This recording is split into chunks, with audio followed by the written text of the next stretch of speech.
बिस्मिल्लाहिर्रहमानिर्रहीम, अस्सलाम वालेकुम। मैं हूं ईसा नकवी और मेरे साथ मौजूद है राजा फैसल। ये जिस जगह पर मैं वीडियो रिकॉर्ड कर रहा हूं, यहाँ पर अमूमन आपने बहुत मरतबा मेरी वीडियोस देखी होंगी। ये राजा फैसल साहब का बंकर है। यहाँ से वो अपनी वीडियोस करते हैं और इनका यूट्यूब चैनल जो है वो बड़ा इंडिया में बड़ा पॉपुलर है। लेकिन राजा फैसल जिस वजह से मशहूर हैं और ख़ास तौर पर इंडिया में मशहूर हैं, वो जिस तरीके से पाकिस्तान के हवाले से किसी भी मौजू के ऊपर बात हो रही हो इंडियन मीडिया में, तो पाकिस्तान से अमूमन बहुत सारे प्रोग्राम्स हैं जिनमें राजा फैसल साहब को लिया जाता है।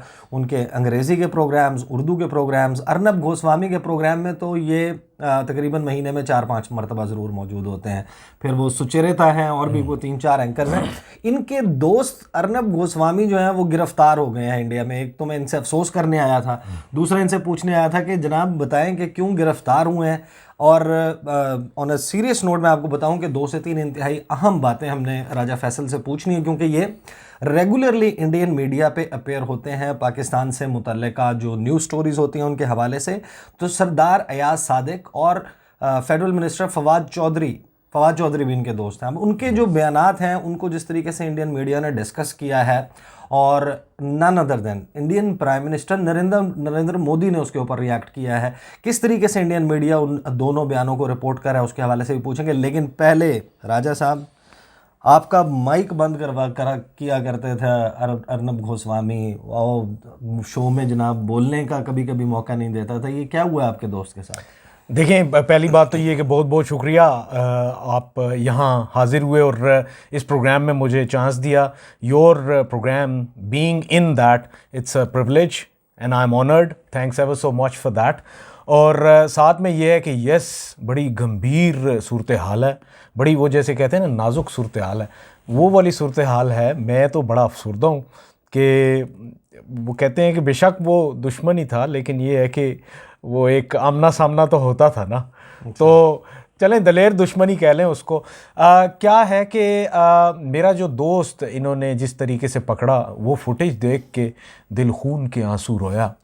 जिस तरीके से उनको तरीक रहे थे और घसीट रहे थे, वो देख के ज़रा भी अच्छा नहीं लगा। और मेरे ख़्याल में अगर वो अर्नब गोस्वामी को ख़ुद से ही कोई पैगाम भेज देते कि तुम्हें पकड़ने आ रहे हैं, तो शायद वो ख़ुद से ही अपीयर हो जाते। अगर उनके को वारंट्स निकल गए थे तो उनको बता देते, तो वो ख़ुद ही उधर चले जाते। This is not the way कि आप उनको ऐसे घसीट के लेके जाएं। ये मुकदमा है क्या? ये किस केस में? हाँ। अर्नब गोस्वामी इंडिया के टॉप रेटेड एंकर जो अपने आप को बाकायदा, यानी कि कभी कभी ऐसा लगता है उनका प्रोग्राम देख के कि जैसे ही is dictating the policy to the government of India, कि वो बाकायदा बता रहे हैं कि इंडियन गवर्नमेंट कैसे चलनी चाहिए, और अपने तौर पर वो खुद एक डिफेक्टो प्राइम मिनिस्टर बन के बैठे होते हैं प्रोग्राम में। हाँ, देखें, सबसे पहली बात तो ये है कि इस सिलसिले में ओबियसली मेरे काफ़ी सारे इंडियन मीडिया में दोस्त हैं, सहाफ़ी हैं, और कुछ जो हैं वो रिपब्लिक से ही अटैच्ड हैं। उन सबसे मेरी बात हुई, और जिससे भी मेरा कांटेक्ट हुआ, इस बारे में मैंने बात की। उनका ये कहना था कि सबसे पहली बात तो ये कि ये विक्टिमाइज़ किया जा रहा है अर्नब गोस्वामी को। उसकी वजह ये है कि बहुत से जो गैंग्स हैं, आप ड्रग गैंग्स कह लें, बॉलीवुड गैंग्स कह लें, वो सारे के सारे इनके पीछे पड़े हुए हैं। उसकी वजह ये है कि सुशांत सिंह राजपूत के ऊपर जो इनकी रिपोर्टिंग की, by the way, you being a reporter, me being a journalist, हम दोनों ये समझते हैं, बल्कि मैं तो ज़रूर समझता हूँ कि जो इन्होंने सुशांत सिंह राजपूत के ऊपर जो इन्होंने स्टोरी को हाईलाइट किया, that was marvellous. I really liked it, I really liked his work. और मुझे ये फील हुआ कि Arnab Goswami is the trend setter in Indian media. जो ये करता है, वो जैसे हम कहते हैं ना, जो सायरा करती है वो मायरा करती है, ऐसे ही जो अर्नब करेगा वो बाकी सबको भी करना पड़ेगा, because people they expect others as well to follow. वैसे ये उनकी वाहिद स्टोरी है जिसमें उन्होंने आईएसआई का हाथ साबित नहीं किया। हाँ, बाकी सब में होता है। तो क्या है कि मुझे ये बताएं कि नहीं, पहले मैं स्टोरी के बारे में बता दें कि गिरफ्तारी हुई किस वजह से?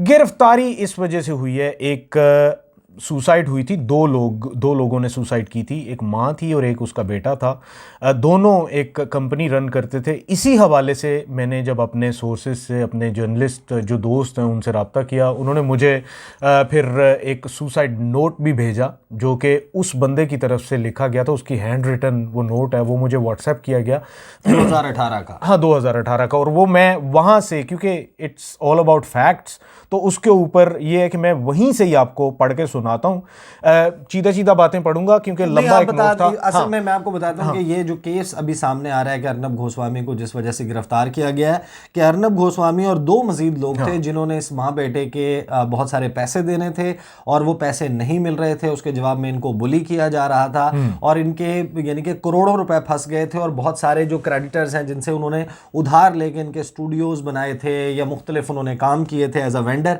वो पैसे दे नहीं पा रहे थे। फिर उन्होंने खुदकुशी कर ली और खुदकुशी का नोट है उसके बाद उसकी वाइफ जिसने खुदकुशी की वो मुकदमा चला रही है। वो मुकदमा चला रही है। कितने पैसे देने हैं? असल में क्या हुआ कि ये जो पहली बात तो ये कि ये जो नाइक साहब हैं और इनकी जो माँ थी, इन दोनों ने सुसाइड की। इनकी कंपनी थी कॉनकॉर्ड डिज़ाइन लिमिटेड के नाम से और ये कंपनी एक्सटेंड करती है अपनी सर्विसेज सबको। तो अर्नब गोस्वामी ने अपना मुंबई में ऑफिस बनाना था, बाकी सारा रिपब्लिक जो है वो तो दिल्ली में बेस्ड है, लेकिन इनको मुंबई में ऑफिस चाहिए था।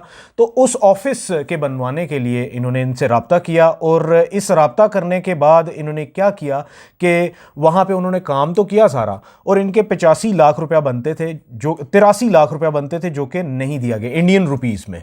अर्नब ने और यहाँ पे प्रॉपरली उनका नाम लिखा गया, लेकिन ये कि आगे उनकी कंपनी का नाम जो कि रिपब्लिक टीवी के साथ अटैच्ड है और उनका नाम लिखा गया। इट मीन्स कि अर्नब ने नहीं, उस कंपनी ने देने थे। साथ ही साथ एक फिरोज़ शेख नामी एक मुसलमान है जिनकी के एक और कंपनी है स्की मीडिया के नाम से। उन्होंने उनके बारे में ये लिखा है कि उन्होंने भी हमारे 4 करोड़ रुपया देना था जो कि हमें नहीं दिया गया। फिर उसके साथ साथ एक और हैं मिस्टर नीतीश सारदा, उन्होंने इनके 55 लाख रुपया इंडियन रुपीस उन्होंने देने थे। इन तीनों बंदों ने उनके वो पैसे नहीं दिए थे। नीचे उन्होंने लिखा है कि जब ये पैसे मिल जाएं तो हमने जिनके देने थे, जिनसे हमने उधार पकड़ा हुआ था, आप उनको दे दीजिएगा क्योंकि इनकी वजह से हम लोग सब बहुत तंग थे। बीच की जो बात मुझे पता चली है, बीच की बात जो मुझे पता चली है वो ये है कि मुझे ये बताया गया कि जब भी वो रिपब्लिक के ऑफिस में आए पैसों का तकाजा करने या फिर अर्नब के घर में गए तो वहाँ पे अर्नब ने अपने गार्ड्स को कह दिया था कि ये जब भी आएँ तो मुझसे मिलने की ये कोशिश ना करें और इनको वहीं पे रोक लिया जाए, अंदर आने की इजाज़त ना दी जाए। तो इन चीज़ों से दिल बर्दाश्ता होकर उन्होंने खुदकुशी कर ली थी। ये केस चल रहा था जी।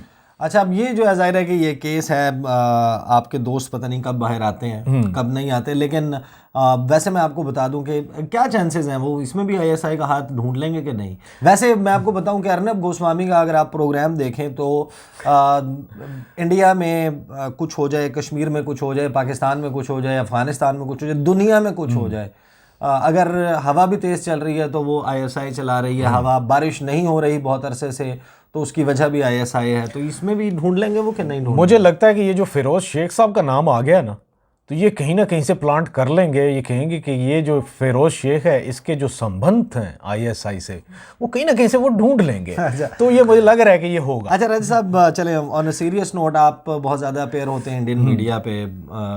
सरदार अयाज सादिक का बयान आया, उसके ऊपर मैंने अपने चैनल पर रिपोर्ट भी किया कि किस तरीके से इंडियन मीडिया उसको रिपोर्ट कर रहा था। और फिर वो BS धनवा जो कि इंडियन एयर चीफ थे 2019 में जब ये वाक़या पेश आया था, उस वक्त तो वो मुंह छुपाते फिर रहे थे। अयाज सादिक साहब के बयान के बाद उन्होंने बड़ा यानी अपनी छाती तान के, सीना तान के उन्होंने कहा कि जनाब हमने इरेज कर देनी थी फॉरवर्ड ब्रिगेड्स पाकिस्तान की। बड़ा हौसला मिला। लेकिन फिर फवाद चौधरी आपके दोस्त हैं आगे, उनका बयान आया, उसके ऊपर, इन दोनों के ऊपर इंडियन मीडिया में क्या गुफ्तगू हो रही है, किस तरह देखा गया? देखिए, इन दोनों के हवाले से मुझे प्रोग्राम्स में बुलाया गया। एक प्रोग्राम में, बल्कि 3 प्रोग्राम्स में बुलाया गया अयाज सादिक साहब के बाद, और इस के बाद मतलब फवाद चौधरी के बयान के बाद मुझे 2 दफ़ा बुलाया गया। तो क्या हुआ कि पहले प्रोग्राम में तो मैंने उनकी खूब धुलाई की। उसकी वजह ये कि उनका ये कहना था कि आप लोग डर गए थे। मैंने कहा जो डरते हैं ना वो, ये मैंने उनके एक एयर मार्शल थे IAF के, इंडियन एयरफोर्स के, उनसे मैंने ये कहा कि डरते वो हैं जो कि ख्वास बाख्ता होके अपने MI-17 को मार गिराते हैं, और वो नहीं डरते जो कि आपको कह के मारते हैं कि हम अपना बदला लेंगे। उनको पसीने नहीं आते। ये वहाँ पे सिर्फ़ और सिर्फ इसलिए यूज़ किया जा रहा है इन सारी स्टेटमेंट्स को, खुसूसन अयाज सादिक साहब की स्टेटमेंट को इसलिए यूज़ किया जा रहा है क्योंकि वहाँ पे इलेक्शन जारी हैं और इन दिनों में अगर कंटेंट के हवाले से बात की जाए, तकरीर के कंटेंट के, मोदी साहब के, तो उनके पास बोलने के लिए कुछ नहीं था। उसकी वजह यह है कि 10 मिलियन 27 अक्टूबर से गालिबन स्टार्ट हुए बिहार के इलेक्शंस, 8 नवंबर तक चल रहे हैं। वो चल रहे हैं, वो बहुत इंपॉर्टेंट है बीजेपी के लिए। लेकिन फवाद चौधरी साहब का बयान ज्यादा डैमेजिंग नहीं था क्योंकि उसके ऊपर प्राइम मिनिस्टर ऑफ इंडिया ने रिएक्ट किया है। बिल्कुल, बाकी तो मीडिया के लेवल के ऊपर या उनके छोटे मोटे उसके ऊपर वो आ रहे थे, लेकिन वहां पे तो prime minister of India reacted on Fawad Chaudhry statement. और दूसरी बात यह कि उन्होंने प्रोग्राम्स भी किए और उसमें उनका ये बार बार ये कहना था कि आप लोग तो मान गए। और मैंने उनसे ये कहा कि मैंने कहा I know it very well कि वो पुलवामा एपिसोड का जिक्र कर रहे थे, और अगर आप 15 सेकंड मजीद वो वीडियो देख लेते जो कि आप देख के तो अपनी कंक्लूजन्स बना रहे हैं, तो आपको बहुत अच्छे तरीके से पता चल जाता कि वो क्या कहने की कोशिश कर रहे हैं। फिर मैंने उनसे ये कहा कि आप क्यों नहीं एक डोसियर बनाते, क्योंकि वो बार बार कह रहे थे कि FATF को भी ये जाएगा, UN सिक्योरिटी काउंसिल को जाएगा। मैंने कहा कि आप डोसियर बनाएं, उस डोसियर को आप वहाँ पे भेजें, और वो जो है वो इंडियन, वो मोदिया नहीं उधर बैठा हुआ जो कि सिर्फ और सिर्फ उसी कंटेंट को लेके तो कंक्लूजन्स कर लेंगे। वो उससे आगे क्या बात हुई, उससे पहले क्या बात हुई, वो सारी जजमेंट करेंगे और वो फिर उसका जवाब देंगे। Obviously they know it very well. ये सिर्फ और सिर्फ क्या है कि इन दिनों में मीडिया पे ये कैश इन करने के लिए इन्होंने ये सारी की सारी चीज़ चलाई।